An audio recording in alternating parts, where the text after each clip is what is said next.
Salam dəyərli izləyicilər. Demin 20 sınaq kitabçasından növbəti 16-cı sınağın testlərinin izahını sizə təqdim edəcəm.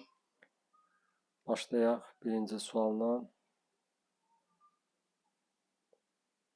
Daha əvvəl baş vermişdir. 2-ci Sarqonun Şuandahul və Durduqa üsyanlarını yatırması. 2-ci Sarqonun bu hadisə baş verib eradan əvvəl 719-cu ildə Mannada olmuşdu. 2-ci Sarqon da gəlib yatırmışdı. Mannanın Assuriya torpaqlarına yürüşü bu Ahşerinin hakimiyyəti dövrünə düşür. Eradan əvvəl 7-ci əsrə düşür. 7-ci əsrin birinci yarısına 675-650-ci illərdə hakimiyyətdə olmuşdu. Ulusunun Assuriyanın siyasi ağalığını tanıması. Deməli, Ulusunun hakimiyyətə gəlib 716-cı ildə. Əvvəlcə Urartudan asılı vəziyyətdə olsa da, daha sonra 2-ci Sarqonun yürüşündən sonra ondan asılılığı qəbul etmişdi 716-cı ildə elə. İskit padşahlığının Manna dövləti ilə ittifaq bağlaması. Bu da düşür eradan əvvəl 7-ci əsrin birinci yarısı, Ahşerin hakimiyyəti dövrünə düşür, eradan əvvəl 7-ci əsr. Babil və Midiyaya qarşı mübarizədə Mannanın Assuriyaya kömək göstərməsi.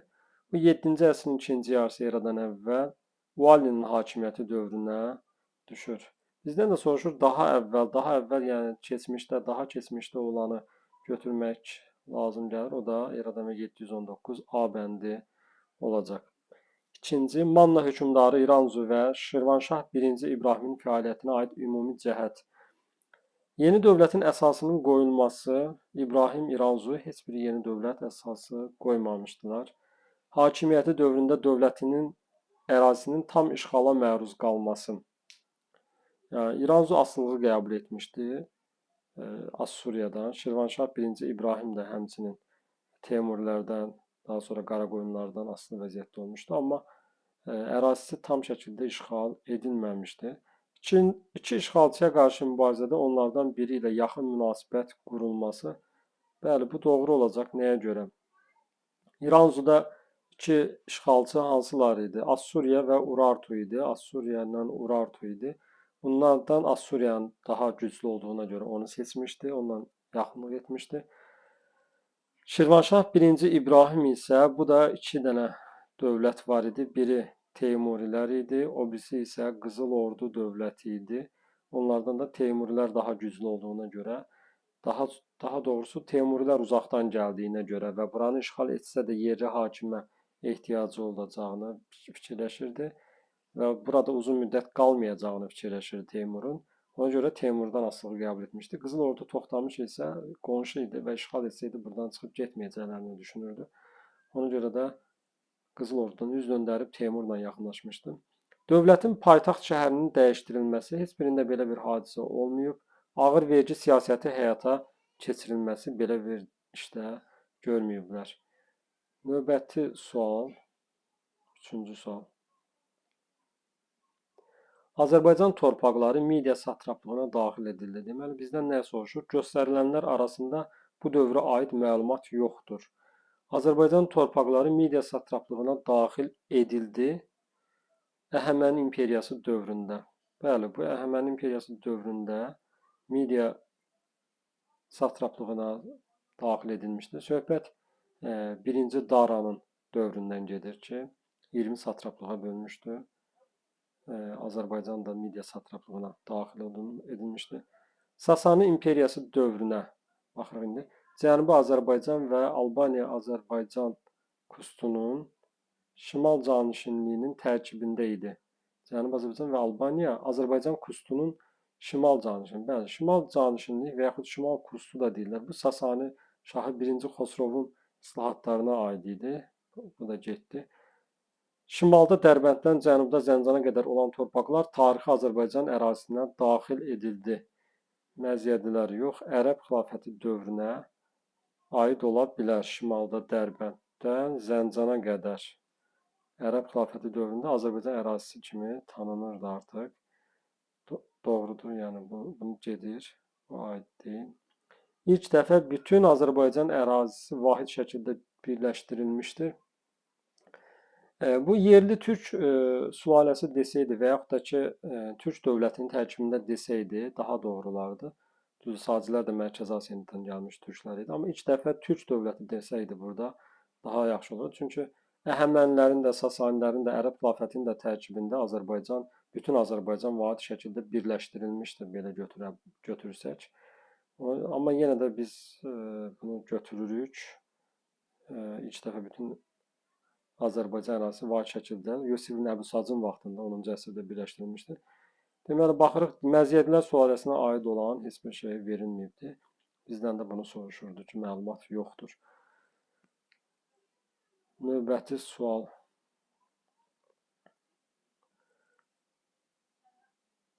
Dörd və 5-ə baxaq. Pakistan 1950-70-ci illər və Türkiyənin 60-80-ci illər tarixinə dair ümumi cəhət. Ərazilərində ingilis ağalığına son qoyulması. Pakistan, Hindistan 1947-də son qoyulubdu, ingilis ağalığı. Türkiyədə isə ingilis ağalığı 1-ci Dünya müharibəsindən sonra o da bəzi ərazilərində olmuşdu ki, bunda da azadlıq hərəkatı ilə ingilislər çıxarılmışdı. Hərbi çevrilişlər və siyasi qeyri-sabitliyin hökm sürməsi, bəli, doğru cavab bu olacaq. Hər ikisində də həmin dövrlərdə hərbi çevrilişlər baş vermişdi. Türkiyədə 1960-da, 70-də, 80-ci ildə elə hərbi çevrilişlər baş vermişdi. NATO'nun hərbi strukturundan çıxması bu Fransaya aiddir, heç birinə aid deyil. Heç Pakistan ümumiyyətlə NATO'ya daxil deyil. Türkiyədə 1952-də daxil olubdu, amma o elə bir iş görməyib indiyə qədər. Nüvə silahının əldə edilməsi. Bu da Türkiyəyə yox, təkcə Pakistana aiddir. O da heç 50-70-ci illərdə yox, 90-cı illərdə əldə etmişdi. SSR təhlükəsinə qarşı ərazilərində ilk dəfə ABŞ hərbi bazalarının yerləşdirilməsinə icazə verilməsi. Bu Türkiyə ərazisinə aiddir. O da ki 50-ci illərə aiddir, 60-80-ci illərə aid deyil. Hərbi bazanın yerləşdirilməsi, onu da götürməyəcək. Pakistandan bağlı isə belə bir məlumata rast gəlmirik. Düzdür, Pakistan ABŞ-nin müttəfiqi olubdur. Hərbi bazalar da ola bilər, amma 50-70-ci illərdə olmayıbdır.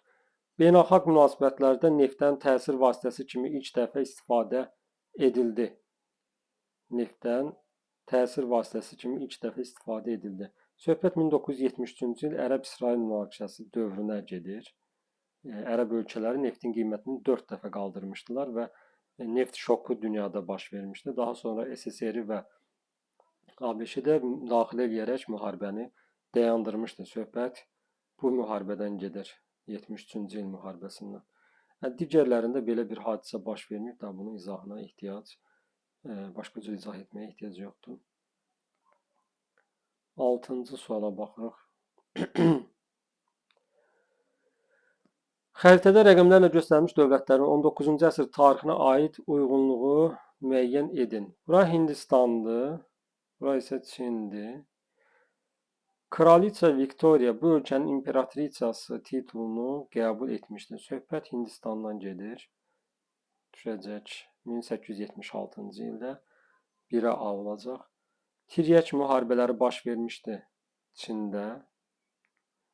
1840-42, 1850-56-cı illərdə də Çində baş vermişdi. Burja inqilabı baş vermişdir. Bizdən bir də nəyi soruşur? 19-cu əsr deyir. 19-cu əsr dediyinə görə biz 20-ci əsrdə olanları götürə bilmərik. Məsələn, Burja inqilabı baş vermişdi Çində 1911-13-cü illərdə. Amma biz bunu 2-yə götürməyəcəyik, çünki 20-ci əsrdir. Heç birinə aid deyil. Hindistanda da Burja inqilabı baş verməmişdir. Yəni belə bir şey olmayıbdır. Respublika elan edilmişdir. Çin Respublika elan edilir 1911-12-ci illərdə inqilab dövründə. Hindistanda 1950-ci ildə, yəni ikisində də 20-ci əsrə düşür.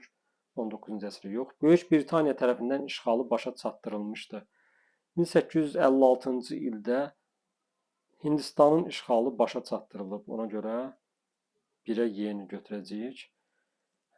Amma Çinin Hindistan Böyük Britaniya tərəfindən işğalı başa çatdırılmayıb. Yarım müstəmləkəyə çevrilib, amma o da təkcə Böyük Britaniya yox, Fransa, ABŞ bunlar bir yerdə. Yəni gücləri çatmayıb Çinə tək başına. Heç biri işğalını başa çatdıra bilməmişdi. Deməli, 1-ə A, Y, 2-yə B cavab olacaq B bəndi. Baxırıq növbəti sual. 7-ci sual. 7 və 8. Rusiyanın 1991-ci il avqust tarixinə aiddir. Dövlət çevrilişinə edilən cəhdin uğursuz olması bu Rusiya tarixində SSR-ni qoruyub saxlamaq məqsədi ilə baş versə də uğursuz olmuşdu. Yanayev tərəfindən olmuşdu bu qiyam. Doğru cavab bu olacaq. Digər variantlara baxaq, uşaqlara maraqlı olur. Səhv yazan uşaqlar bilmək istəyirlər niyə səhv yazıblar. Sosialist inqilabının baş verməsi bu 1917-ci ildir. 1917 oktyabr inqilabı deyirlər adətən buna. SSR-nin və yaxud oktyabr çevrilişi. SSR-nin varlığına son qoyulması 91-ci ildədir, ancaq dekabrdadır. Ona görə səhvdilər. Dövlətin rəsmi olaraq Rusiya Federasiyası adlanması rəsmi olaraq 1992-dir. Bu da səhv getdi. Rusiyanın Respublika elan edilməsi 1990-dadır. Ona görə də səhvdir. Hadisə nəticə əlaqələrinin doğru verildiyi bəndi müəyyən edin. 17-ci ildə Rusiya imperiyasında siyasi dəyişikliklərin baş verməsi, Bakıda Türkiyədən Mərkəziyyət Müsavat Partiyasının hakimiyyəti ələ keçirilməsi. 17-ci ildə bəli, təsir göstərmişdi bəlkə də Bakıda Türkiyədən Mərkəziyyət Partiyasının yaranması. Türkiyədən Mərkəziyyət Partiyası martda, 17-ci ilin martında yaranır. İyunda Müsavatla birləşir, hər ikisi vahid partiyada. Ancaq hakimiyyəti ələ ala bilməmişdilər həmin vaxtı. Ona görə də bu səhvdir. Yəni hakimiyyəti ələ keçirilməsi ifadəsi səhvdir. Türkiyədən Mərkəziyyət Partiyasının Yaşasın Azərbaycan muxtariyyəti şüarının irəli sürməsi, Azərbaycan məfhumunun siyasi məna kəsb etməyə başlaması bu doğru cavab olacaq. Rusiyada, onu da qeyd edin ki, bu partiya Nəsib bəy Yusifbəyli tərəfindən yaradılmışdır. Rusiyada vətəndaş müharibəsinin başlanması, Cənubi Qafqaz Komissarlığının fəaliyyətinin güclənməsi. Baxmayaraq ki, eyni dövrə düşə bilir. 1918-ci ilin yanvarında Müəssislər Məclisinin qovulmasından sonra vətəndaş müharibəsi başlamışdı, amma komissarlığın fəaliyyətinin güclənməsinə təsir göstərməmişdi. Əksinə Cənubi Qafqaz Komissarlığı ilə fevral ayındaca komissarlıq ləğv edilir və yerində Seyim yaranmışdı. Ona görə də bunu səhv götürürük. Xüsusi Cənubi Qafqaz Komitəsinin fəaliyyətinin dayandırması, XCQK fəaliyyətini dayandırıb oktyabr çevrilişindən sonra 25 oktyabrda çevriliş olur. Bolşeviklər hakimiyyəti ələ alırlar, fəaliyyətini dayandırır. Cənubi Qafqaz Seyminin fəaliyyətə başlaması Seym yox, ondan sonra fəaliyyətə başlayır komissarlıq, Cənubi Qafqaz Komissarlıq. Ona görə bu da səhvdir. Bakıda Sovet hakimiyyəti qurulduğunun elan edilməsi bu 1917-ci il noyabrın 2-sidir. Bakı Soveti, Sovet hakimiyyəti. Bakı şəhər Duması buraxıldı. Bakı şəhər Duması mart soyqırımından sonra, yəni 18-ci ilin aprelində, aprelin 25-də artıq buraxılmışdı. Ona görə bu da səhv olacaq, yəni doğru kimi götürə bilmərik. Növbəti sual 9-cu. 42-43-cü illərdə müttəfiqlər bütün cəbhələrdə faşist blokunun hücumlarının qarşısını aldı və əks hücuma keçdilər. Atlantik və Sakit Okeanda üstünlük əldə edildi. Avropa cəbhəsində əsas ağırlıq Sovet İttifaqının üzərinə düşmüşdü. Mətndə verilən hadisələrin gedişində söhbət aydın məsələdir ki, artıq əks hücuma keçirlər Sovet qoşunları. Baxaq, 1943-cü ilin yayında ən böyük tank döyüşü söhbət Kursk döyüşündən gedir. Bunu götürə bilərik. Bəli, həmin dövrdə olubdur. Müttəfiqlər Almaniya ərazisinə daxil oldular.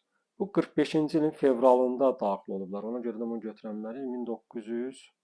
1945-dədir yəni bu. Kursk döyüşündə Sovet ordusu qalib gəldi. Eyni döyüşlərdir. Ən böyük döyüş, Kursk döyüşü, tank döyüşü idi. Kursk döyüşü qalib gəlir və Sovet-Alman cəbhəsində əsaslı dönüş başa çatmışdı. Sovet-Alman cəbhəsində elə dediyim kimi başa çatdı. Bu da eyni hadisə zinciridir. Sovet ərazisi tamamilə faşistlərdən azad edildi. Bu 44-cü ildə aiddir. 1944-dədir. Ona görə bu səhv olacaq. Cavab 1, 3, 4 E bəndi. 10-cu suala baxırıq. Xəritədə rəqəmlərlə verilmiş ərazilərin 19-cu əsrin 30-cu illərində baş vermiş xalq üsyanlarına aid uyğunluğu müəyyən edin. Yəni söhbət 1830-cu illərdə baş vermiş üsyan. 1 Carbalakəndir. Carbalakən üsyanı, 3 Quba üsyanıdır. 3 Qubaya düşür. 2 də Lənkərana düşəcək. Lənkəran.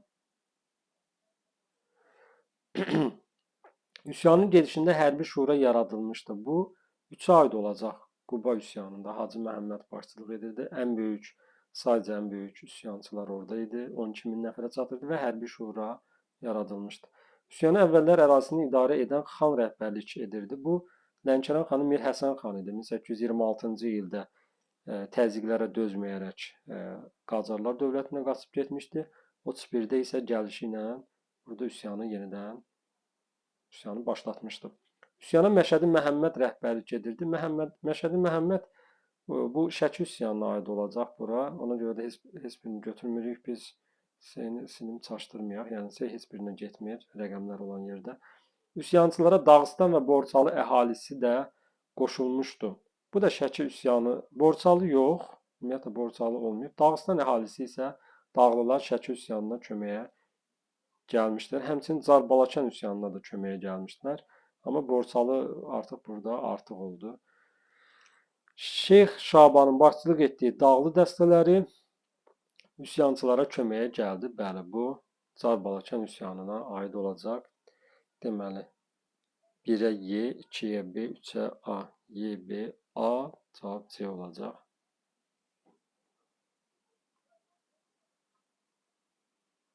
19-cu əsrin ikinci yarısında Rusiyanın Cənubi Qafqazda keçirdiyi islahatların nəticəsidir. Milli burjuaziyanın formalaşmasının, deməli 19-cu əsrin ikinci yarısı deyirsə, 1851-1900-cü illər Rusiyanın Cənubi Qafqazda keçirdiyi islahatların nəticəsidir. Soruşur, milli burjuaziyanın formalaşmasının ləngiməsi, əksinə milli burjuaziyanın formalaşması sürətlənir.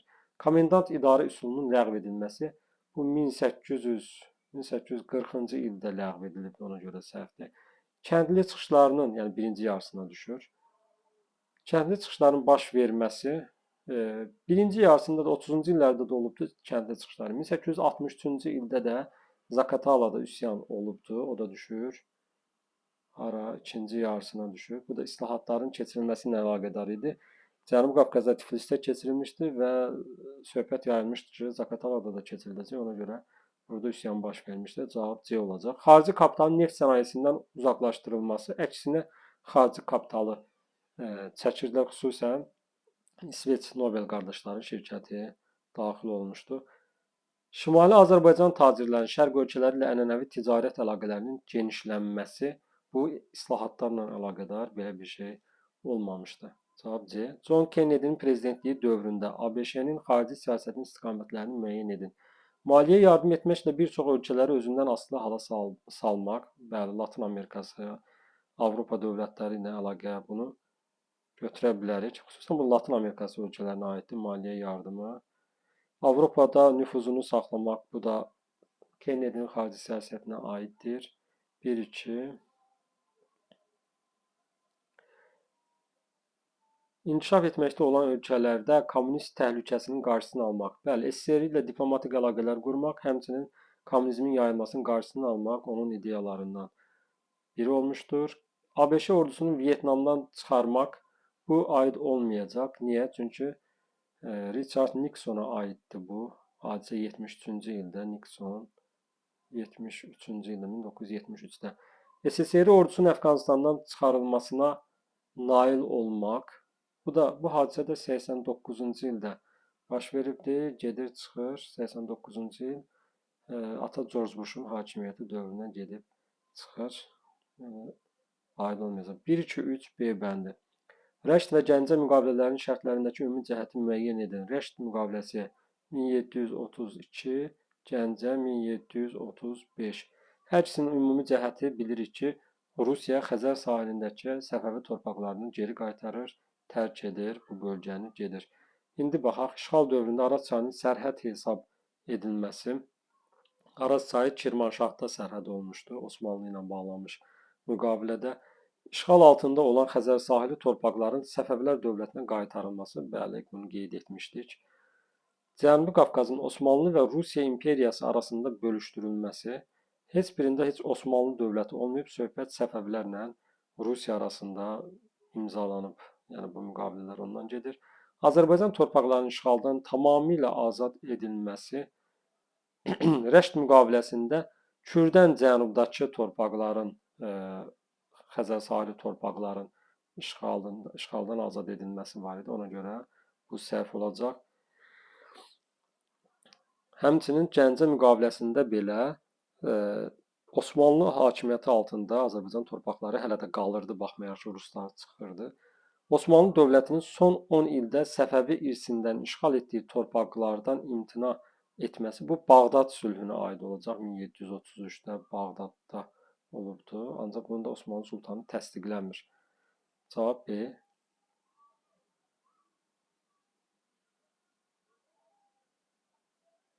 Azərbaycanda 13-cü və 14-cü əsrlərdə inşa edilmiş memarlıq abidələrinə aid olmayanları müəyyən edin. Sultaniyədə Olcaytı Xudabəndə türbəsi 14-cü əsrdə Hülakülər dövlətinə aiddir. Mərdəkanda dairəvi qala 13-14-cü əsrlərə aiddir. Bakıda Şirvanşahlar saray kompleksi də olan divanxana bu 15-ci əsrdir. Deməli, cavab biri bu olacaq. Təbrizdə Qeysəriyyə bazarı, bu da 15-ci əsr Ağqoyunlu dövlətinə aiddir. 3-4, cavab D. Məntiqi ardıcılığı tamamlayın. Abbasilərin Azərbaycanda yürütdüyü ağır vergi siyasəti. Xürrəmlər hərəkatı, Xürrəmlər hərəkatı, baxaq, Azərbaycanda yeni dinin təşəkkül tapması, xeyr, yeni bir din gətirməyiblər. Xilafətin zəifləyərək Səlcuq imperatorluğundan asılılıq qəbul etməsi. Bu 1055-dədir, Səlcuqlardan asılığı qəbul etməsi 55. Amma Xürrəmlər hərəkatı olubdu 8-9-cu əsrlərdə. 8-9-cu əsrlərdə, 837-də Babək edam edilir, yəni ona görə məntiqi ardıcılıq düzgün götürə bilmərik. Ərəb xilafətinin zəifləməsi və parçalanma prosesinin güclənməsi, bəli, bunu qeyd eləyə bilərik. Ərəblərin Azərbaycanda əhalinin siyahıya alması, bu 725-dir, ondan əlaqəsi yoxdur. Yoxdur deyirəm. Yoxdur. Mehranilər sülaləsinin hakimiyyətinə son qoyulması, bu da 705-dir. Heç bir əlaqəsi yoxdur. Növbəti suala keçək. 16-17. Soyuq müharibə dövrünə aid olmayan anlayışları müəyyən edin. Soyuq müharibə 1946-1991. İkinci Dünya müharibəsi başa çatandan sonra başlamışdır. Sovet SSR ilə ABŞ arasında gedirdi bu. Qloballaşma, aid olmayan anlayışlar. Qloballaşma hadisəsi artıq soyuq müharibə başa çatandan sonra, bizdən də aid olmayan deyir. Başa çatandan sonra bu söz anlayış ortaya çıxır daha çox. Mülayimləşmə aiddir. 1953-cü ildə Stalin ölümündən sonra mülayimləşmə başlayır. Dəmir pərdə ilə 1946-cı il Churchill ABŞ-nin Fulton şəhərində çıxışında dəmir pərdə ifadəsini işlətmişdi. Bu SSR-ni nəzərdə tuturdu. 1946. Buzların əriməsi. Buzların əriməsi də yenə də soyuq müharibə dövründə artıq mülayimləşmə dövrünə aid olan terminlərdən biridir. Yeni dünya nizamı. Yeni dünya nizamı artıq bu ilk dəfə 1991-ci ildə ABŞ, BMT İraqda, Körfəzdə hərbi əməliyyat keçirilir və orada yeni dünya nizamının qurulacağından söz açılır ata George Bush tərəfindən. Bu da onu ifadə edir ki, artıq soyuq müharibə başa çatmışdı. Tək qütblü, yəni ABŞ-nin nəzarəti altında yeni dünya nizamı qurulacaq, bunu bildirirdi soyuq müharibədən sonra. Deməli 1-5 doğru cavab D. Atabəylərin fəaliyyətinə dair uyğunluq pozulmuşdur. Sultan Məsud Arranı iqta kimi bağışladı Şəmsəddin Eldənizə, bəli, 1136-cı ildə. Pozulmuşdur soruşur. Təbrizi Ağsunqurluların əlindən aldı Məhəmməd Cahan Pəhləvan, bu da aiddir.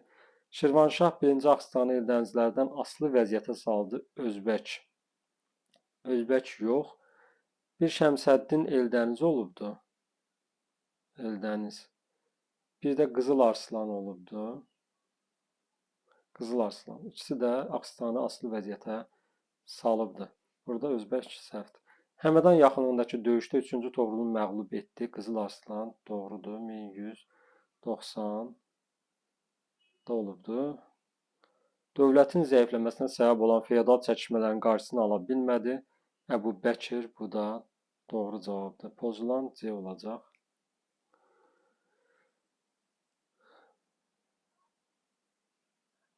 Versal-Vaşinqton sistemi uyğunluğu soruşur. Birinci Paris sülhü, Vaşinqton konfransı. Yaponiyanın ABŞ-yə qarşı revanşizm, qisasçılıq siyasətinin əsasının qoyulması bu Vaşinqtona aiddir, Parisə yox. Çünki onun əlində olan torpaqlar, Çin torpaqları əlindən alınır. Sakit Okeandakı fəaliyyəti məhdudlaşdırılır. O Vaşinqton konfransına aiddir. Millətlər Cəmiyyətinin yaradılması 1919-dur. Bu Paris Sülh konfransına aiddir. Çinin müstəqilliyi və ərazi bütövlüyünün tanınması da Vaşinqton konfransına aiddir. 4 dövlət müqaviləsinin imzalanması bu Vaşinqtona aiddir. Doğru götürürük burada. ABŞ, Fransa, Böyük Britaniya və Yaponiya arasında imzalanmışdı. Dəniz Sakit Okeandakı mülklərin birgə müdafiəsi. Dövlətlərarası münasibətlərdə millət amilinin əsas rol oynaması bu Paris konfransına aiddir. Burada nə görülür? Hər bir xalqın öz müqəddəratını təyin etmək prinsipi, millət amili budur. ABŞ-nin açıq qapılar siyasətini həyata keçirməsi Çinə qarşı bu həyata keçirilmişdi. Bütün dövlətlərə bərabər imkanlar yaradılırdı Çində. 1-ə B, 2-yə A, C. 1-ə B, 2-yə A, C götürüləcək.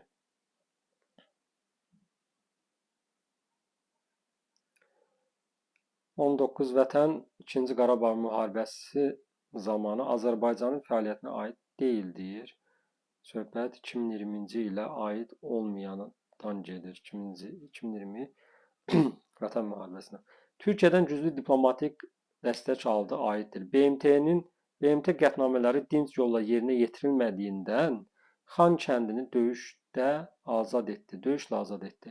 Və Xan kəndi yazıldığına görə biz bunu səhv götürəcəyik. Xan kəndinin azad edilməsi 2023-cü il 19-20 sentyabra aid olacaq. 2023-də antiterror əməliyyatına aiddir. Amma yerdə qalanı doğru ola bilərdi. BMT qətnamələri dinc yolla yerinə yetirilmədiyindən müharibə etdi yazsaydı doğru götürə bilərdik. Bu cavab B olacaq.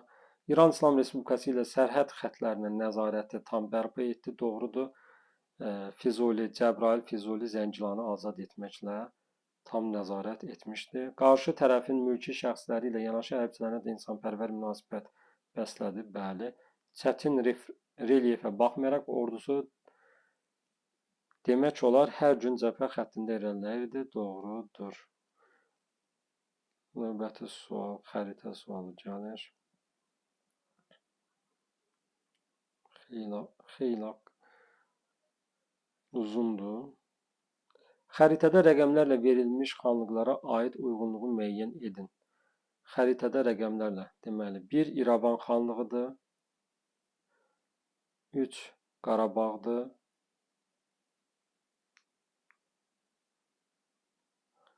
2 də düşür Şamaxı xanlığına. Usta Mirzə Cəfərin rəhbərliyi ilə Sərdar sarayı inşa edilmişdir. Bizdən tarix zaman zad soruşmur. Xeyr, deməli bu düşür İrəvana. A. İrəvana. Qubalı Fətəli xan özünə dayaq yaratmaqdan ötürü öz tərəfdarlarını buraya köçürmüşdü. Söhbət Şamaxıdan gedir. Şamaxıya köçürmək istəyirdi. Köçürüb daha doğrusu. Şamaxını paytaxta çevirmək istəyirdi. Onu demək istəyirəm. Müəyyən müddət iki hakimiyyətlik mövcud olmuşdu. Bu iki xanlıqda. Bir Gəncədə olubdu, bir də Şamaxıda. Burada da bizə Şamaxı verilibdi. Gen götürəcəyik Şamaxıya. 18-ci əsrin 80-ci illərində Qubalı Fətəli xanın hücumunu dəf etmişdi. Söhbət Qarabağ xanı İbrahim Xəlil xandan gedir. 18-ci əsrin 50-ci illərində hakimiyyətə Qacarlar sülaləsi gəlmişdi. 1755-ci ildə Həsənəli xan Qacar. Bu da İrəvan xanlığına aid olacaq. 1-ə AY, 2-yə BC, 3-ə D, A bəndi. 21-ci suala baxırıq. Hadisə nəticə əlaqəsinin doğru göstərildiyi bəndləri müəyyən edin. 2-ci Mehmetin Trabzon üzərinə yürüşü Ağqoyunlu Avropa ticarət əlaqələrinə ağır zərbə vurdu. Doğrudur, 1461-ci ildə. Doğrunu soruşur, götürürük. Teymurilərin və Cəlalilərin Azərbaycan torpaqlarında hakimiyyətinə son qoyuldu. Hakimiyyət Qaraqoyunluların əlinə keçdi. Doğrudur, 1410-cu ildə hakimiyyət keçir. Teymurilərə son qoyulur 1408-də, Cəlalilərə də son qoyulur 1410-da. Bu da doğrudur. Cabani adlı yerdə döyüş baş verdi 1500-cü ildə. Şirvanşahlar dövlətinin süqutu varlığına son qoyulur 1538-dir. Ona görə bu səhvdir. 1410-cu il Təbriz yaxınlığında döyüş baş verdi. Qara Yusif Sultan Əhmədə məğlub oldu. Məğlub olmur, qalib gəlir. Təbriz yaxınlığında Əsəd döyüşündə Qara Yusif Sultan Əhmədə qalib gəlir. Cavab 1-2. 22-ci sual. Eyler-Venn diaqramı. 1-ci Dünya müharibəsi, 2-ci Dünya müharibəsi, soyuq müharibə. ABŞ-nin müharibədən qalib çıxması. Hamısında qalib çıxıbdı ABŞ. 4-də A gedir. SSR-nin süqutu ilə başa çatması. Bu soyuq müharibə olacaq 1991-də. Təqribən yarım əsr davam etməsi. 1900 bayaq qeyd etdik.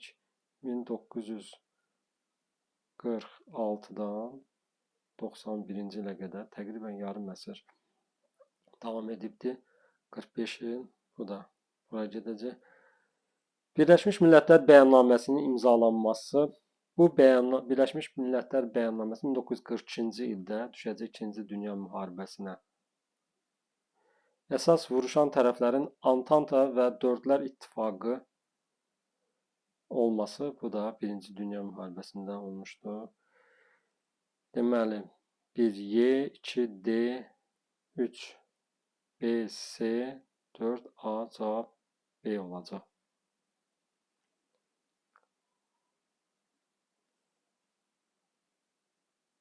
Şirvanşah 1-ci İbrahim, Qubalı Fətəli xan və Ağa Məhəmməd Şah Qacarın fəaliyyətinə dair ümumi cəhətləri müəyyən edin. İbrahim, Fətəli xan, Qacar. İdarə etdiyi ərazini viranedici yürüşlərdən xilas etməsi. Xilas etməsi 1-ci İbrahimə aid götürə bilərik bunu. Amma Qubalı Fətəli xan elə viranedici yürüşlərə məruz qalmayıbdı. Nə də Ağa Məhəmməd Şah Qacar da elə yürüşlərə məruz qalmayıb, özləri yürüş ediblər bunlar, ona görə səhvdir. Qarabağ ərazisinə hərbi yürüş etməsi. İbrahim Qarabağı bəli, özünə birləşdirmişdi. Qubalı Fətəli xan 1780-81-də bayaq qeyd edildi, yürüş etmişdi. Ağa Məhəmməd Şah Qacar 2 dəfə yürüş edib. 1795-də tuta bilməyib, 97-də isə ələ keçirmişdi. Bunu doğru cavab kimi götürəcəyik 2-ni. Digər cavablara baxaq. Köçürmə siyasəti həyata keçirilməsi. Qubalı Fətəli xanda var bir dənə. O birisilərdə yoxdur. İbrahimdə yoxdur. Azərbaycan torpaqlarını birləşdirmək təşəbbüsü ilə çıxış etməsi. Bəli, İbrahim Xəlil xan 1406-cı ildə. Daha doğrusu Şirvanşah İbrahim 1406-cı ildə Təbrizi ələ keçirərək qısa müddətli birləşdirmişdi. İbrahim Xəlil xan təşəbbüs göstərmişdi. Ağa Məhəmməd Şah Qacar da demək olar ki, birləşdirmişdi, amma onun ölümü buna bu siyasəti tam həyata keçirməyə imkan verməmişdi. Bu da üçünə aid olacaq. Deməli, cavab 2-4 olacaq burada. Xanlıqların idarə etmə sisteminə aid olmayan anlayışları müəyyən edin. Xan var idi, olmayanı soruşur. Xan var idi, darğa var idi, polis rolunu oynayırdı. Naib mahalları idarə edirdi. Sədrəzəm artıq bu Ağqoyunlu, Qaraqoyunlarda gedir. Əmir-ül-Ümərə də həmçinin Ağqoyunlu, Qaraqoyunlara aid olacaq. Deməli, 2-4 olacaq burada da cavab. Azərbaycan Xalq Cümhuriyyəti hakimiyyətinin, hökumətinin Ermənistan təcavüzündən qorunmaq üçün gördüyü tədbirlərə aiddir. Qarabağda general qubernatorluğun təsis edilməsi 1919-un yanvarında məqsəd də ermənilərdən bölgəni qorumaq idi. Bəli, Gürcüstanla hərbi müdafiə və hərbi texniki əməkdaşlıq haqqında sazişin imzalanması bu Denikin təhlükəsinə qarşı idi. 1919 16 iyunda idi. Ona görə götürmürük. Bu Ermənistana, hətta Ermənistan da bu ittifaqa qoşulmaq təklif edilmişdi. Denikinə qarşı, ancaq Ermənistan qoşulmamışdı. Naxçıvan general qubernatorluğunun yaradılması. Bunu da aid eləyəcəyik. Söhbət 1919-un fevralında gedir, yaradılır. Araz Türk Respublikası ləğv ediləndən sonra bölgəni erməni təcavüzündən qorumaq üçün belə bir qubernatorluq yaradılır. Ancaq mart-iyul aylarında ingilislərin yardımı ilə bölgədə erməni idarəçiliyi yaradılır, hökm sürür. Daha sonra isə avqustda bu erməni idarəçiliyi ləğv edilərək Naxçıvan general qubernatorluğu fəaliyyətə başlayır. Qacarlar dövləti ilə hərbi ittifaq bağlanması, belə bir hadisə, hərbi ittifaq olunur. Qacarlar dövləti hələ AXC-nin müstəqilliyini 1920-ci ilin martında, o da ingilislərin təzyiqindən sonra tanınmışdır. Doğru cavab 1-3 olacaq. 1 və 3. Növbəti sual. Xronoloji ardıcılığı müəyyən edin. 2-ci Dünya müharibəsində, yəni 1939-45-ci illər Barbarossa əməliyyatının həyata keçirilməyə başlanması. Bizdən nə soruşur? Xronoloji ardıcıllıq soruşur. Hamısı onsuz da 2-ci Dünya müharibəsidir. Barbarossa əməliyyatının həyata keçirilməyə başlanması söhbət 1941-ci il 22 iyundan gedir. Yəni ki, ayın tarixləri lazım olmayacaq.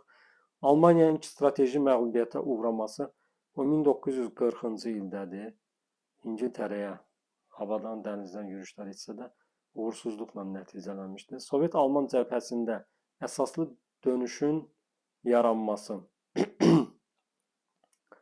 Əsaslı dönüşün yaranması bu Stalingrad döyüşüdür. 1942 noyabrdan götürə bilərik. 43-cü il fevralında başa çatmışdı.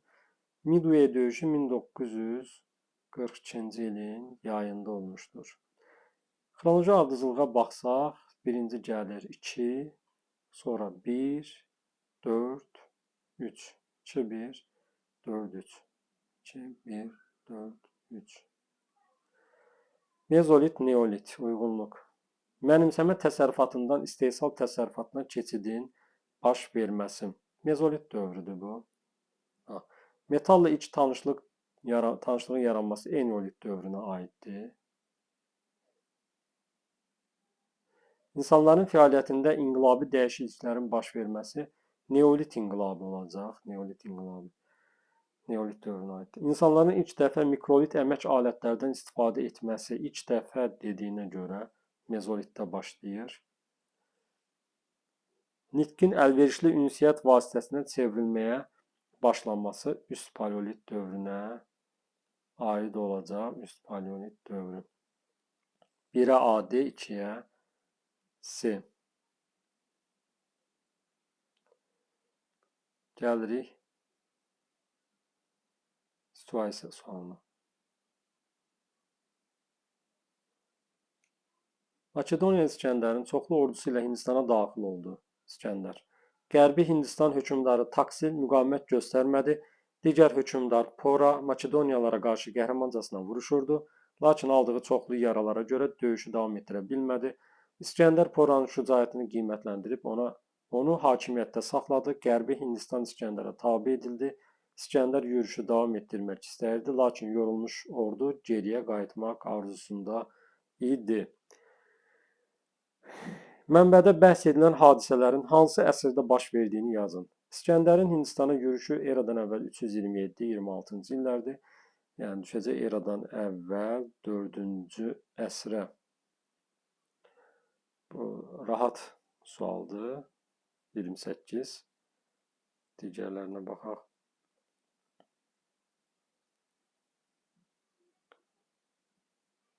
Mənbəyə əsasən Makedoniyalı İskəndərin Hindistanın müəyyən hissəsini işğal altına sala bilməsinin səbəblərindən ikisini yazın. Deməli, burada biz əslində mənbəyə əsasən desək, bir çox variantlar çıxarda bilərik. Misal üçün, Taksilin təslim olması, sonra Poranın, digər hökmdar Poranın mübarizədə məğlub olması, mübarizə göstərsə də, yəni yaralanıb həlak olması və s. Yəni bunları həlak olması daha yox, ağır yaralanması qeyd edə bilərik.